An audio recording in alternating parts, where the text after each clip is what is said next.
अभी छठा सूत्र है वो ये कि खाना खा रहे हैं तो हमेशा बैठकर खाना, खड़े होकर कभी भी खाने का नियम मनुष्यों के लिए नहीं है, जानवरों के लिए है, मनुष्यों के लिए नहीं।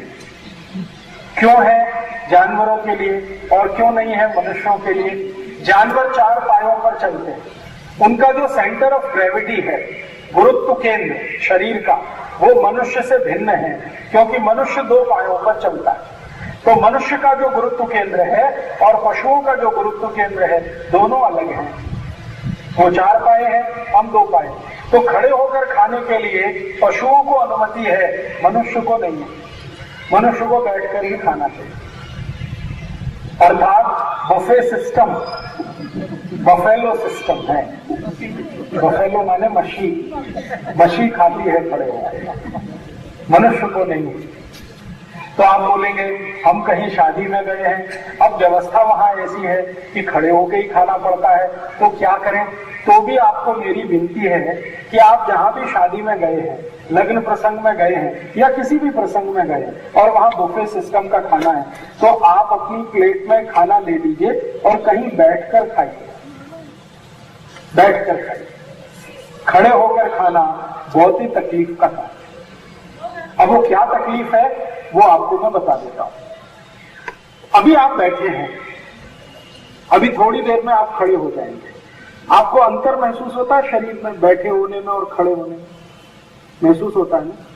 क्या ज्यादा अच्छा लगता है? बैठना ना।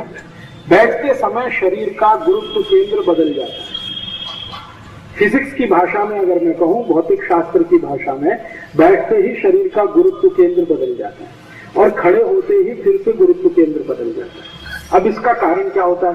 जब आप खड़े होकर खाना खाते हैं तो पृथ्वी का गुरुत्वाकर्षण जो बल है वो आपके ऊपर सबसे अधिक होता है जब आप खड़े होते हैं। तो जैसे ही आपने खाया तो पृथ्वी का जो गुरुत्वाकर्षण बल है वो सभी वस्तुओं को अपनी तरफ खींचने का होता है। तो आप खाना खाएंगे तो नियम तो ये है कि ये धीरे धीरे ऐसे नीचे उतरना चाहिए, लेकिन खड़े होकर खाएंगे तो ये पूरा जल्दी से उतर जाएगा। अब ये जो जल्दी से उतरा हुआ खाना है, इसमें लार की मात्रा जो आहार नली में मिलनी चाहिए वो कम हो जाती है और गुरुत्व केंद्र बदल जाने के कारण ये जल्दी से नीचे आता है, तो इसके पाचन में फिर संकट पैदा हो जाता है लार की कमी होने के कारण। तो खड़े होकर जो खाना खाया उसको पाचन होने में बैठकर खाना खाने से बहुत ज्यादा समय लगता है,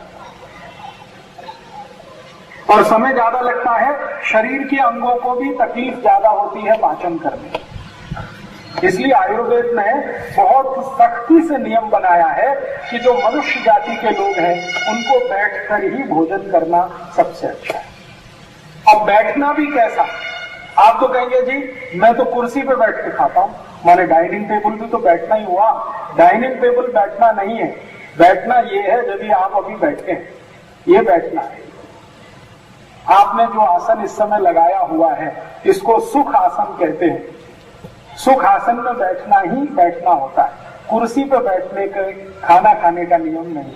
ये कुर्सी पे बैठकर खाना खाने का नियम यूरोप में है, भारत में नहीं। यूरोप और भारत में क्या अंतर है? यूरोप और भारत में सबसे बड़ा अंतर है कि यूरोप में ठंडी बहुत है, आप जानते हैं, और इतनी ठंडी है कि एक बरस में 8 महीने सूर्य का प्रकाश नहीं निकलता, 8 महीने। और ठंडी इतनी होती है कि तापमान -40 डिग्री सेंटीग्रेड होता है, ऋणात्मक, बर्फ पे बर्फ जमी रहती है। तो जहां ठंडी बहुत होती है उन लोगों के शरीर में स्नोवियल फ्लूइड कम बनता है। स्नोवियल फ्लूइड एक ऐसा फ्लूइड होता है, एक द्रव होता है, ये जो जॉइंट्स है ना आपके सभी, इन जॉइंट्स में रहता है। हड्डियों के बीच में आपस में जो टक्कर होती है इसको बचाने के लिए, घर्षण बचाने के लिए, जैसे गाड़ी में मोबिल ऑयल डालते हैं ना, तो शरीर का मोबिल ऑयल है जिसको स्नोवियल फ्लूइड कहते हैं। तो जो ठंड वाले देश के लोग हैं उनको ये कम होता है स्नोवियल फ्लूइड, तो वो जल्दी बैठ उठ नहीं सकते। इसलिए उनको नियम है कि वो खड़े होकर भी खाएं या कुर्सी पे बैठ के खाएं, क्योंकि ये घुटना उनका मुड़ नहीं सकता, स्टिफ होता है, बहुत कड़क होता है। इसलिए वो मेज कुर्सी पे बैठ के खाते हैं, डाइनिंग टेबल पे खाते हैं। भारतवासियों के लिए ये नहीं है मेज कुर्सी पे खाना, हमको तो जमीन में बैठकर ही खाना सबसे अच्छा है। तो आयुर्वेद ने इसका सूत्र बनाया कि जमीन पर बैठकर भोजन करें, ये बहुत आवश्यक है निरोगी होने के लिए। अब आप बोलेंगे जी डाइनिंग टेबल का क्या करें, बेच दो, खरीदा है तो बिक भी सकता है ना। तो आप कहेंगे जी पैसा उतना नहीं मिलेगा, थोड़ा कम मिलेगा, लेकिन शरीर तो अच्छा रहेगा। और मेरी एक सुझाव है कि डाइनिंग टेबल की लकड़ी निकाल के उससे वो पट्टे बना दो जिसपे थाली रख के खाना खाते, पार्टी, वो डाइनिंग टेबल की लकड़ी से बहुत अच्छा बनेगा, माने सदुपयोग हो जाएगा ना। नहीं तो बेच दो उसको, ये किसी काम की चीज नहीं है डाइनिंग टेबल। और एक दूसरे हिसाब से भी मैं सोचता हूं कि डाइनिंग टेबल बिल्कुल बेकार है। कैसे बेकार है, ये रखा रहता है ज्यादा देर, तो उपयोग तो मुश्किल से दिन में 1 कलाक ही होता है, 1 घंटे ही होता है, कभी कभी तो 1 घंटे भी नहीं होता। लेकिन 1 घंटे के लिए कितना खर्चा है जरा हिसाब लगाइए। 40 गांव में 1 स्क्वायर फीट जमीन की क्या कीमत है, यहाँ पे जहां हम बैठे 1 स्क्वायर फीट जमीन की कितनी कीमत, 500 रुपए, ठीक है। तो 10 स्क्वायर फीट की कितनी होगी, 5000 हो गई। तो 5000 रुपए कीमत कितने दिन के लिए आपने खर्च कर रखी है जहां डाइनिंग टेबल रखी, 10 साल, 20 साल, 25 साल, 30 साल, 40 साल, फालतू में इतना वेस्ट कर रहे हैं पैसा। 5000 का 40 में गुणा कर लीजिए, लाखों रुपए की इनकम निकलती है जो आपने फालतू में घेर के रखी है वो जगह जिसकी कीमत 500 रुपए स्क्वायर फीट है। आपके घर में डाइनिंग टेबल कितने स्क्वायर फीट का जगह घेर रही है, बेकार है कि नहीं। और बड़ा विचित्र मुझे लगता है कि लोग क्या करते हैं, घर बनाते हैं, अच्छा स्पेस देखकर घर बनाते हैं, फिर घर का स्पेस भरने के लिए डाइनिंग टेबल ले आते हैं। घर बनाते हैं स्पेस देने के लिए, फिर उसको घर भेजने के लिए डाइनिंग टेबल ले आते हैं, सोफा सेट ले आते हैं। खाली जगह नहीं रहनी चाहिए, उसको कबाड़ और कचरे से भर के रखते हैं।